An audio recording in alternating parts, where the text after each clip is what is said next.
ফুটবলের দেশ ইতালি এবার খেলবে ক্রিকেট বিশ্বকাপ। কদিন আগেও দলটাকে কেউ বোধহয় গোনাই ধরেনি। সেই ইতালি বিশ্বকাপের আগেই সবাইকে ভয় ধরাচ্ছে। আয়ারল্যান্ডকে দিয়ে শুরু, নামিবিয়া, কানাডাও কুলিয়ে উঠতে পারেনি ইতালির সাথে। এবার সেই ইতালি পাত্তাই দিল না সংযুক্ত আরব আমিরাতকে। ইউএইকে ১১২ রানে হারিয়েছে ইতালি বিশ্বকাপের প্রস্তুতি ম্যাচে। চেন্নাইতে শুরুতে ব্যাট করতে নেমে ৭ উইকেটে ইতালি স্কোরবোর্ডে তোলে ১৯৩ রান। জবাবে ব্যাট করতে নেমে ৩৫ রানেই ৮ উইকেট হারিয়ে ফেলে ইউএই।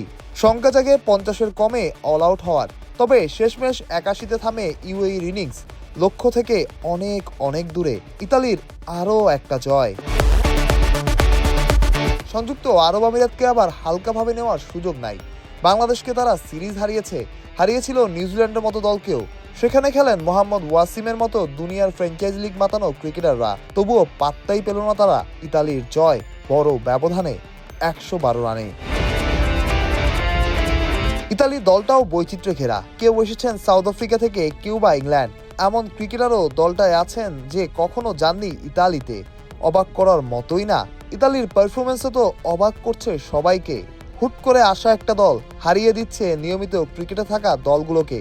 সে আয়ারল্যান্ড হোক, নামিবিয়া কিংবা সংযুক্ত আরব আমিরাত। কে জানে বিশ্বকাপে হয়তো বড় কোনো দলের সামনে বাধা হয়ে দাঁড়াতে পারে ওয়েন ম্যাটসনের দল।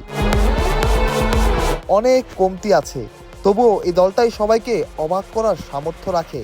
কে জানে মূল পর্বে কোনো অঘটন ঘটিয়েই বসে কিনা ইতালি। সেটার জন্য প্রস্তুত থাকুন। মাহফুজ প্রত্যয়, বিডি ক্রিক টাইম।